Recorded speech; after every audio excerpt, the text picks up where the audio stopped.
Olá, eu apresento hoje para vocês o projeto Viva Biologia, edição Enem, Ciências da Natureza. O objetivo do nosso projeto é apresentar para vocês algumas questões que aparecem no Enem na área de Ciências da Natureza, trazendo um pouquinho sobre a teoria por trás dessas questões e respondendo essas questões para ajudar vocês em seus estudos. Hoje, o tema que nós vamos abordar é fisiologia humana. A área de fisiologia humana não tem sido muito cobrada no Enem nos últimos anos. Aparecem esporadicamente algumas questões dentro dessa área. Entretanto, como nós sabemos, cada questão é importante, portanto, vamos trazer para vocês um pouquinho sobre a fisiologia humana e as questões que têm sido cobradas nessa área. O tema que nós vamos abordar hoje é o sistema endócrino, que apareceu em algumas questões da área de fisiologia humana nos últimos anos no Enem.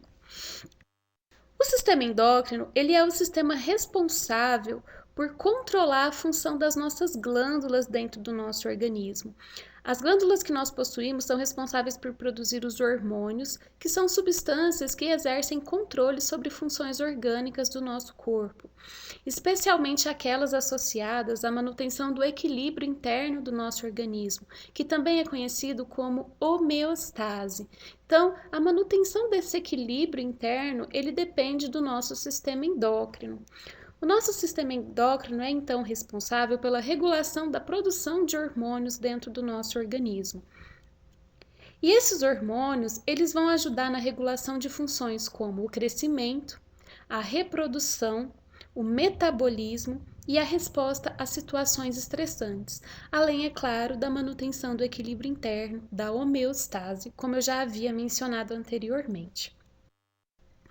O sistema endócrino, ele vai realizar essas funções que nós mencionamos por meio do controle de glândulas endócrinas, da regulação de glândulas endócrinas. Quem são essas glândulas? Nós temos no nosso organismo uma série de órgãos que funcionam como glândulas, ou seja, são responsáveis pela produção de hormônios. Aqui nós vamos listar alguns dos mais importantes, entretanto, é importante mencionar que existem outros órgãos que podem funcionar como glândulas em determinadas situações. Bom, as principais glândulas que nós podemos citar no nosso organismo são a glândula tireoide, que é responsável pela produção dos hormônios tiroxina, também conhecido como T4, e triodotironina, também conhecida como T3. São dois hormônios responsáveis pelo controle do metabolismo do nosso organismo. A glândula adrenal, que também é conhecida como glândula suprarrenal, é uma glândula que está localizada sobre os nossos rins e é uma glândula responsável pela produção, entre outros, dos hormônios aldosterona e cortisol. A aldosterona, ela é um hormônio responsável pelo metabolismo iônico do nosso organismo, então age principalmente nos rins, no controle da eliminação de sódio pelos nossos rins, e o cortisol, que é um hormônio produzido em situações de estresse. Quando o nosso organismo ele é submetido a uma situação estressante, por exemplo, fazer uma prova, nós produzimos uma série de respostas orgânicas em resposta a esse estresse, e uma delas é a produção do hormônio cortisol. Ele é um hormônio que tem um papel metabólico importante e ele é um indicador de estresse dentro do nosso organismo. Outra glândula que nós temos nos indivíduos XY, né, nos indivíduos que carregam os cromossomos sexuais XY, são os testículos e são responsáveis pela produção do hormônio testosterona, que é considerado o hormônio sexual masculino. E nos indivíduos que carregam o genótipo XX, nós temos os ovários, né, que são responsáveis pela produção de dois hormônios, o estrogênio e a progesterona. A testosterona, o estrogênio e a progesterona são então considerados hormônios sexuais, que estão responsáveis pelo controle da nossa função reprodutiva. Então, eles vão regular, no caso dos ovários, os ciclos reprodutivos, né? A gente sabe que os ciclos ovarianos, eles são controlados por esses hormônios e eles são eventos cíclicos, ou seja, eles acontecem periodicamente, a cada mês, aproximadamente, e a testosterona que vai regular a produção de espermatozoides e a função reprodutiva geral no indivíduo masculino. E o pâncreas, né, a gente vai chamar a atenção aqui para o pâncreas, ele é responsável pela produção de dois hormônios a insulina e o glucagon, são dois hormônios extremamente importantes para o controle dos níveis de glicose no sangue.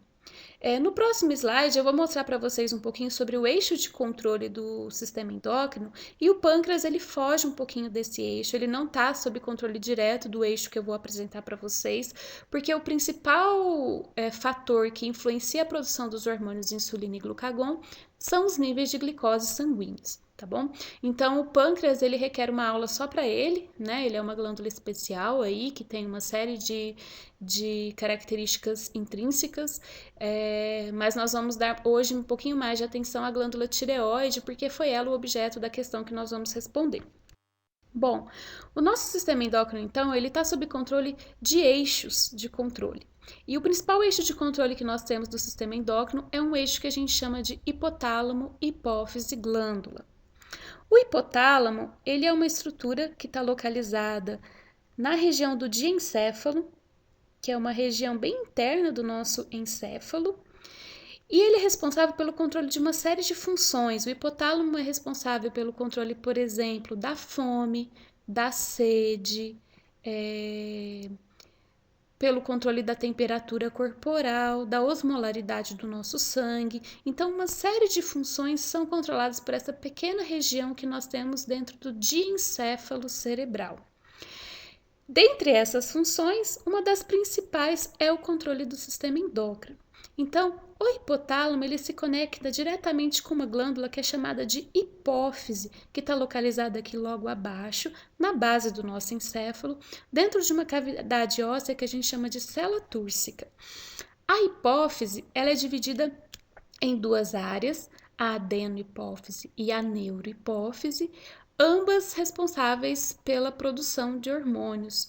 A adenohipófise ela é responsável por controlar as demais glândulas do nosso corpo. É para ela que nós vamos dar um pouco mais de atenção. Já a neurohipófise ela é responsável pela liberação de dois hormônios importantes que são produzidos pelo hipotálamo, que são a ocitocina e o hormônio antidiurético. Eu vou brevemente falar sobre esses dois hormônios para depois a gente dar andamento na aula. A ocitocina ela é um hormônio importante que é produzido pelo hipotálamo e liberado pela neurohipófise durante o trabalho de parto nas mulheres. Então, ele é um dos hormônios responsáveis pelo trabalho de parto. Também é considerado o hormônio do vínculo entre mãe e filho. Ele é um hormônio que muitas vezes é chamado de hormônio do amor. A presença desse hormônio fortalece vínculos emocionais entre as pessoas, especialmente entre mãe e filho após o parto. E ele também está presente durante a amamentação.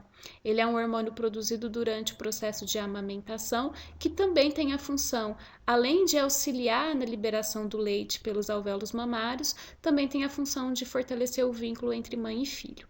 E o hormônio antidiurético, que ele é um hormônio responsável pelo controle da diurese pelos nossos rins, ou seja, pelo controle da liberação de água.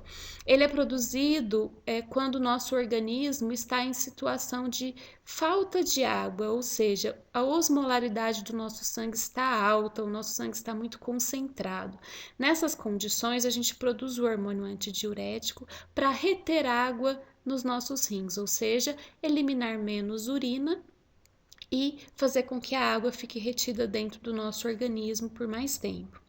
O hormônio antidiurético ele tem uma característica interessante de se falar, é que ele é inibido pela presença do álcool. Então, quando um indivíduo ingere bebida alcoólica, o hormônio antidiurético é inibido. E a inibição desse hormônio gera uma diurese aumentada, ou seja, uma produção de urina aumentada, característica dos momentos em que os indivíduos consomem bebidas alcoólicas.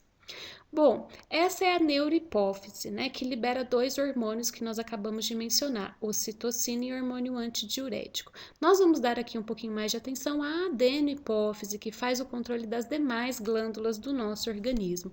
Então, esse eixo hipotálamo, hipófise, glândula, vai controlar a produção daqueles hormônios que nós mencionamos anteriormente pelas demais glândulas, pela tireoide, pelas suprarrenais e pelas glândulas sexuais, ovários e testículos. Como eu falei, hoje nós vamos pouco mais de atenção para a glândula tireoide, porque foi ela o objeto da questão que nós vamos responder. Então, a glândula tireoide é uma glândula localizada no nosso pescoço, em torno da nossa traqueia, e ela tem esse formato de borboleta, né? Então, ela é bem caracterizada como um formato de borboleta, onde a gente pode observar duas asas do lado direito e do lado esquerdo. Ela abraça, então, a nossa traqueia e a lateral aqui da nossa laringe, né? Na cartilagem aqui da nossa laringe. A glândula tireoide, como nós mencionamos, é responsável por produzir dois hormônios, o T4, tiroxina, e o T3, triiodotironina. Como eu falei anteriormente, esses dois hormônios são responsáveis pelo controle do nosso metabolismo, ou seja, o metabolismo do nosso organismo depende da presença destes dois hormônios. O consumo de nutrientes e de oxigênio nas nossas células depende da presença destes dois hormônios. Esses dois hormônios, a tiroxina e a triiodotironina, são produzidos em regiões específicas da nossa glândula tireoide, que são os folículos tireoidianos. Então, se vocês observarem essa figura, nós temos aqui um folículo tireoidiano, com as células foliculares, que fazem o entorno desse folículo, e no centro a gente tem a região do coloide, que é rico em algumas proteínas responsáveis pela produção dos hormônios tireoidianos.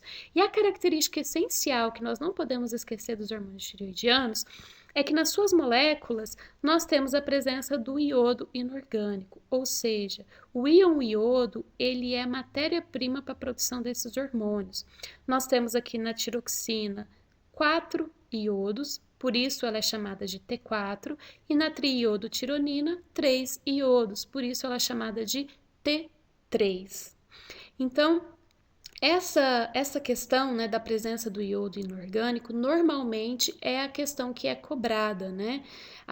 O conhecimento a respeito da necessidade do iodo nessas moléculas hormonais T3 e T4. Quais são as consequências, então, de problemas que nós podemos ter na tireoide que podem vir a ser mencionados na prova, por exemplo? Existem 3 situações que nós temos de deficiências na tireoide. A primeira que a gente tem é o cretinismo. O cretinismo é uma condição que normalmente está associada a falhas no desenvolvimento quando os bebês em fase de desenvolvimento não apresentam funcionamento adequado da glândula tireoide. Então, a ausência dos hormônios tireoidianos durante o desenvolvimento fetal leva ao desenvolvimento do cretinismo, que é uma condição em que a criança apresenta, ao nascer, uma série de falhas de desenvolvimento, um retardo mental. Então, isso demonstra para a gente a importância que os hormônios tireoidianos têm durante o desenvolvimento fetal. Além disso, nós também temos a condição de hipotireoidismo, que está associada a uma falha no funcionamento da tireoide após o desenvolvimento fetal, né? Então, depois do nascimento, um indivíduo pode apresentar o hipotireoidismo e normalmente está associado a baixos níveis de hormônios T3 e T4. As consequências do hipotireoidismo estão associadas principalmente à diminuição do metabolismo do organismo, e os principais sintomas vão ser cansaço, sono, ganho de peso, frio constante, né, queda na temperatura corporal, são sintomas associados ao hipotireoidismo. Então, o hipotireoidismo representa uma glândula tireoide que não está funcionando adequadamente, que está produzindo pouco ou nenhum hormônio tireoidiano. O hipotireoidismo normalmente ele é tratado com medicamentos à base de hormônios tireoidianos, no geral a tiroxina, o T4, são administrados nesses medicamentos. E nós temos também a condição de hipertireoidismo, quando a produção de hormônios tireoidianos ela é exacerbada, ela é maior do que o normal. Nessa condição, que também é uma condição patológica, os principais sintomas são perda de peso, né, devido ao metabolismo acelerado, e o taquicardia, ou seja, um aumento na frequência cardíaca, que pode até levar ao desenvolvimento de arritmias e até à morte. Tá certo?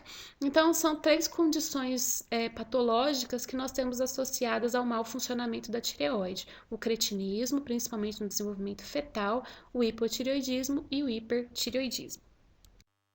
Vamos agora então à questão que apareceu em 2017 sobre a tireoide dentro do Enem. Eu vou ler a questão e nós vamos responder.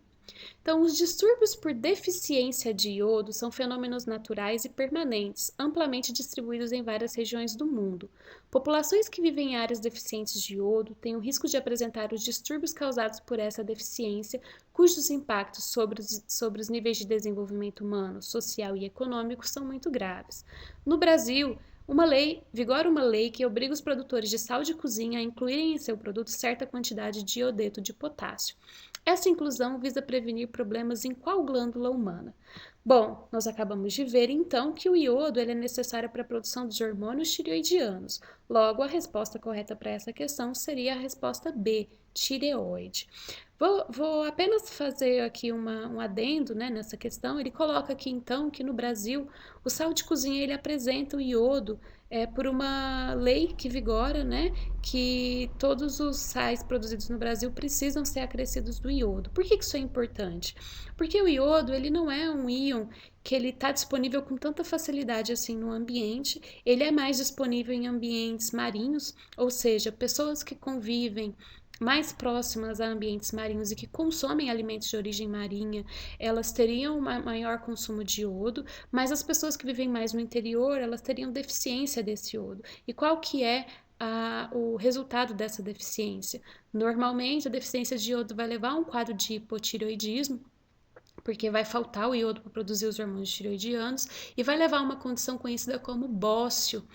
Ela era uma condição endêmica no Brasil no passado, né? O bócio, ele é um alargamento do pescoço que forma como se fosse um papo mesmo, e que na verdade está associado exatamente ao crescimento da glândula tireoide na tentativa de produzir hormônios tireoidianos na falta do iodo.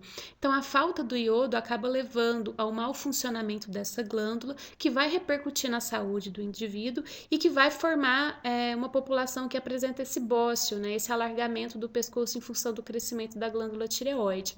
Hoje no Brasil o bócio não é mais endêmico devido ao acrescimento desse iodo no sal. Então, acrescer o iodo no sal de cozinha, ele foi extremamente importante para o controle dessa condição que já foi endêmica no nosso país.